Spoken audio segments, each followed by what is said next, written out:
Oh, hello. How is everyone doing?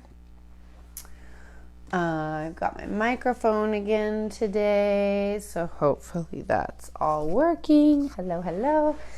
And I'm trying to give you something a little nicer to look at while playing with the light in my studio.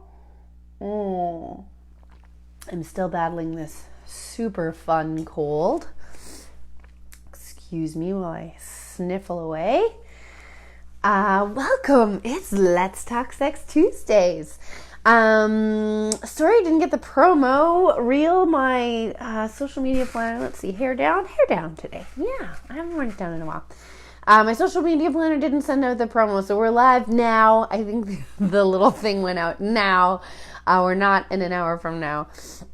Excuse me, I'll check and see what happened there. But yeah, it's Let's Talk Sex Tuesdays. It's Tuesday. It's August 6th today. I can't believe that it's already August 6th. That means fall is coming quickly where I live. Although it was like 30 degrees this weekend, which we all super appreciated. If you are newly joining us, I am Sophia from the Happy Vagina Project, and I am all about helping women and mamas reconnect with their sensual selves so that they can reconnect with their authentic self and live a better life inside the bedroom and out. I am a sexuality nerd. I'm a parenting nerd. I have a stepson who is 8 and a daughter who's 13 months. And I just want to help everyone to grow up to be little feminists, to love their bodies, to love who they are, to know how to communicate their wants and desires, and to live a fully expressed life in the bedroom and without, because to me those things are super intertwined. And I love working with new moms, especially postpartum and in those early years where things are changing so much and our sense of identity and who we are, our connection to our body, our connection to our vaginas, our connection to our partners is all shaky ground. It is all shifting. And everything that I teach, everything that I talk about, everything that I hope to connect with you about is about how to find something to grasp onto in all of that, to reconnect with your partner and spark the joy in your relationship, to reconnect with yourself and who you really are amongst the label of like mom, wife, person who cares about XYZ, staff or worker at XYZ place. To live a life of more joy and pleasure at the end of the day. So that's my rant. Today we are talking about one of my favorite new words, and it's not a brand new word to me. I probably discovered it in about 2014.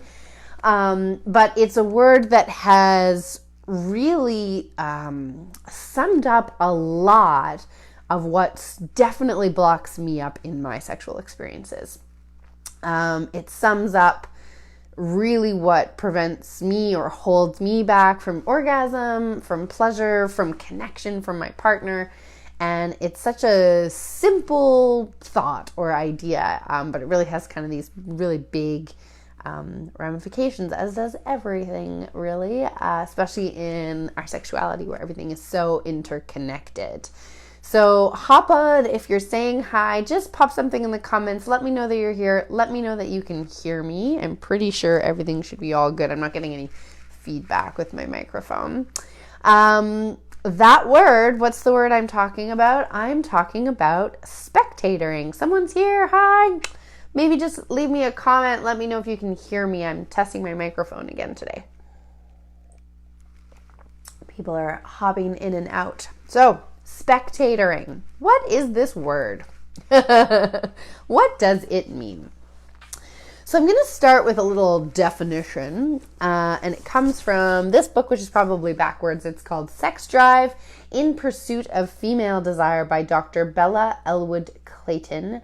She calls herself a sexual anthropologist, which is totally a title I want to take. I was reading this book. It was probably one of the first that I found in my journey when I was living in Vancouver. I just went to the library and I said, what can I find on sexuality? And this was one that came up. And I'm reading along, and this is the definition, this new word that I encountered. So She says, and I quote, "The sex researchers William Masters and Virginia Johnson argued that sexual self-consciousness, which they termed spectatoring, undermines men and women's sexual responsiveness in satisfaction. Inspecting, monitoring, and evaluating oneself from a third-person perspective while getting it on, rather than focusing on one's sensations or sexual partner, can increase performance fears and hinder sexual performance." I love this part here about inspecting, monitoring, and evaluating oneself from a third-person perspective.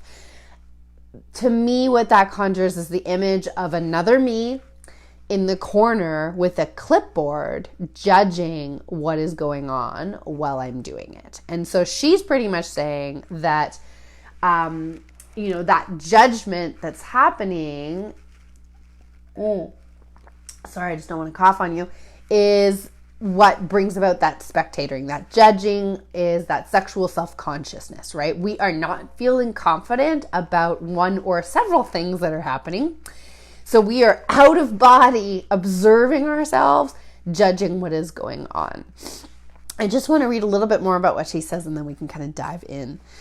So she says, similarly, David Barlow's model of sexual functioning suggests that the thoughts that arise from spectatoring interrupt sexual performance, and that impairments in sexual functioning are often the result of disruptions in the mental processing of erotic cues. So what that means is when your busy brain is going about how you're too fat today, or you didn't shave, or whatever, it's pretty hard to also at the same time process, someone is touching my belly and it feels nice. And there's a light tickling sensation on my foot, and that feels lovely. And my vulva is being licked, and that feels wonderful too. We can't process both of those things at the same time, or we can't really surrender to both of them at the same time. And who wins usually? The busy brain gremlins, right? Preoccupation with our appearance makes it hard to relax, hard to focus on being aroused, and ultimately hard to experience sexual pleasure. Sexual self-consciousness may also reduce the awareness of our own physiological arousal. This I loved. Sorry guys, I've got a super scratchy throat today. It was one of my favorite things when I was rereading it the other day, writing my blog post. Research shows that women are generally less attuned to their own physical state than men.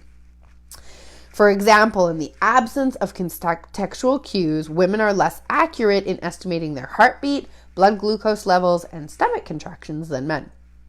This also extends to the sexual arena. Women's subjective and physiological experiences of arousal do not correlate as well as men's, with women underestimating their true levels of physical arousal, possibly because of their greater sexual self-consciousness. Studies confirm this mind-body disconnect, so women's subjective sense of arousal correlates poorly with their measured genital congestion. So basically, a lot of studies were done where women were made to sit down and watch porn and asked throughout viewing how turned on they were on. Beats jury duty, she says. Although many said they had no or very low arousal, their vagina told a different story. Vaginas and brains not connecting with each other. In other words, you might be turned on, you just don't know it. And even if you are physically aroused, this doesn't necessarily correspond to how you feel about it. Our brains are our true G-spots. Wow. Okay, so there's a lot going on there, right? Spectatoring, meaning that third person over there that's watching you and judging you. Have you ever experienced that, right? Let me know in the comments. If you're feeling too shy, you can always send me a DM. Have you ever had a moment where you're lying in bed. This is when you're receiving, right? Your partner's going down on you, or you're having, you're trying to have a really great time, or you're trying to get started, right? And you're having almost this out of body experience. You are observing yourself and what's happening to you instead of being in your body and experiencing what's happening to you. And I want to share a story of something that happened to me like super recently, even in the last 2 weeks, because it was so fresh and it really relates to one of my tips that I want to share today on how to overcome this. But first I want to talk a little bit about why spectatoring happens. So spectatoring, what is it? Basically, it's sexual self-consciousness and this notion of being outside of yourself and watching yourself having sex instead of being in it. And why does it happen? Basically, in a nutshell, it happens because of all of our great sexpectations, which are mostly informed by society. So as women, it happens because we have notions about what bodies are beautiful and deserving of pleasure, which bodies are sexy, which personal hair care regimes are sexy or appropriate. Who hasn't ever been like, oh my God, I didn't shave down there, therefore I can't have sex today, or I'm going to have to get him to not go down on me or not go down there because it's not ready to look at. Or who has even judged themselves for not having shaved armpits or shaved legs during sex, It happens, spectatoring happens because we judge ourselves about how we're supposed to move during sex. Totally, what do I want to say here? Like TMI moment, but I often have no fucking clue what to do with my hands during sex. In particular, when I'm on top. So when I'm on top of my partner, I've got my hands. I'm always like, do I put them on your chest? That's like grabbing boobs. Do I feel weird about that? I don't know. Do I put them on your shoulders? Do I rub your hair? I just have this whole thing about not knowing what to do with my hands. That's me spectatoring. That is me in the corner watching myself going, you look like a dork. You look like you don't know what you're doing.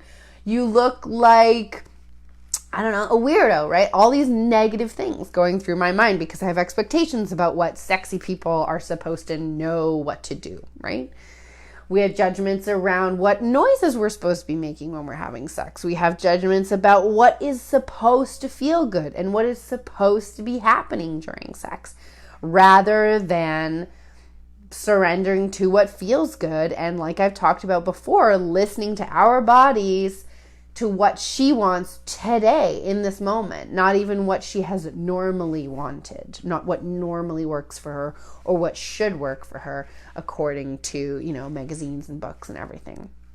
And in particular, if you're a mama and you're watching this, we have some pretty shitty and outdated notions about motherhood and sexuality, and all of those brain gremlins can be screaming at us very loudly. Definitely postpartum, especially when we're still breastfeeding, but even later, even when our kids are older, the idea that mothers are sexy, those two things don't equate in our society. The idea that mothers have sex, right? We have a hard time equating this notion of the caring, giving mother with somebody who may be sensual and sexual and who has desires and needs, and who wants to take, right? We have a tough time equating these things. And in particular, if you are breastfeeding or first term, there is so much going on about whether the baby's going to wake up, about whether somebody's going to walk in on you, about whether you're going to start lactating. So much stuff is going on, right? And I just want to point out here that 95% of this has nothing to do with you, your body, how you're showing up, and your relationship. This has everything to do with what we're taught through porn, through movies, through magazines, Cosmo, all of these things. All of these expectations. We have these great expectations. And in the sexual education world and the sex coaching world, we talk all the time about how, getting rid of expectations about what we should be doing during sex is actually like one of the biggest pieces of work that we do. So if you're watching, let me know in the comments, is this resonating? Can you think of things that come up for you when you're spectatoring? Are there other things that you can think of that contribute to this way that we stay in judgment instead of staying in the experience? Sorry. That's a lot to overcome. No wonder it can feel really hard sometimes. I mean, we're battling society, right? I say this all the time. There's this heavy, heavy load of expectation, and it can feel hard to just, I'll just magically make it go away, right? So, what is this experience that I had a few weeks ago? And what did I do? How did I take charge of my spectatoring so that I could change my experience? So this was probably like 2-3 weeks ago with my partner. I can't remember. It's in the morning. He decides to surprise me. It's been a while. Like, we're probably having sex like once a month right now because it's just, we don't have a bedroom, basically. Not a lot of privacy and all those brain gremlins, right? So the kids are at daycare, at school. We've got like half an hour before work is happening. He grabs me. We disappear into the bedroom.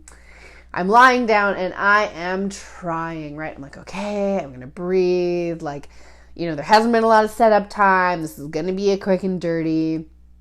And part of what helped me is that there wasn't an expectation there was going to be intercourse. We were fooling around and it may have just stayed there.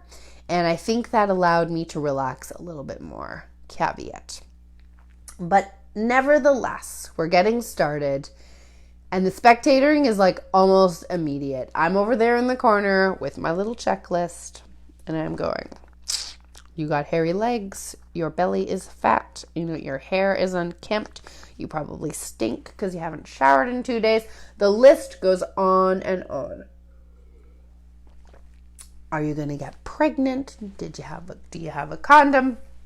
The list goes on and on. And I could feel myself over there in the corner instead of in the moment. And I was like, I'm going to waste this. And I don't want to waste this. It doesn't happen that often. I don't want to just endure through this. I want to enjoy myself. What am I going to do about this? So I decided to do 2 things. One is I decided to do some tantra. So next week we're going to be talking more about that, but I decided to weave some light and form with sound. That's what tantra means, to basically add some energy work, which involved doing some chanting in my head and visualizing a red ball of light in my pelvis, just to kind of get some fire energy going, some libido energy going. So I brought some tantra in. The other piece was I said, screw that jerk in the corner over there. If I can't get rid of my spectator, if I can't get rid of that, how can I flip it on its head? And I basically reclaimed my spectatoring. So I told her to ditch the checklist, and instead I gave her a set of mantras and I told her to just keep repeating them. And so I'm making love, and like my poor partner, right? I mean, I talked to him about this afterwards. He's like, there's this whole story going on in your brain while we're making love, and like, I don't even have any idea of it, right? Which is pretty crazy, but this is like the lengths we have to go to sometimes to enjoy sex. So I said, okay, Judgy McJudgerson, get rid of your clipboard. The only things you're allowed to say right now until this is over are this. You can tell me I'm a goddess. You can tell me I'm sexy. You can tell me my body is gorgeous. You can tell me I move amazingly. You can tell me I'm graceful. You can tell me I'm tuned in, and I just had her tell me all these things. And for some reason, I don't know if any of you watched The Ninth Gate. This is probably from the 90s. Johnny Depp, I don't even remember the plot of this movie. Something to do with the devil, religion. All I remember is there's a scene where he's like making love with this, I don't know, the devil incarnate demigoddess thing. There's like flames in the background, but she's just rolling with it and like having a great time. And so I just channeled the flames and this woman, and I watched myself, but I watched myself as this person. If I couldn't get rid of my spectator, I flipped my spectator around and I turned her into a voyeur instead of a judge. I turned her into a voyeur instead of a judge. She was watching me and enjoying herself and having a nice time and telling me that I was a sexy goddess all throughout. So that worked for me. All of a sudden the energy shifted. All of a sudden I was able to relax into what was happening. All of a sudden there was momentum and fire. And instead of feeling held back, I was able to relax into what was happening. I had a wonderful orgasm. I had a wonderful time with my partner. I was able to eventually let go of the spectatoring and just connect with what was going on. And I had a great time, even though it was short and quick, even though it was unexpected, even though I didn't have time to prepare. I conquered my spectatoring. So I leave this to you as an experiment, and I'll give you 2 other tips or tools to tackle spectatoring. So spectatoring, watching ourselves in the third person while we're having sex. It is essentially our sexual self-consciousness. Why does it happen? A bajillion reasons, and everything that has to do with you judging yourself about your motherhood, about your body hair, about your vagina, and about your sexual mastery. Any self-consciousness you have in any of those areas contribute to your spectatoring. What can you do about it? 3 things. Number 1, like I just did, reclaim your spectatoring. If you can't get rid of your spectator, ask her to become a voyeur instead of a judge. Tell her what she can tell you. Feed her positive things that you know are going to juice you up and make you have a good time. This may work for you, it may not, but it's definitely worth experimenting with.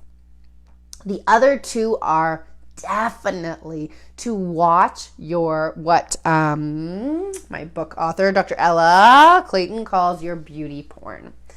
So this has to do with all the images that we see of sexy, naked women that we inadvertently compare ourselves to. So if your news feed on Facebook or Insta or whatever is full of tiny, skinny little ladies with tons of makeup and fancy clothes, and you will never meet that ideal that society has set,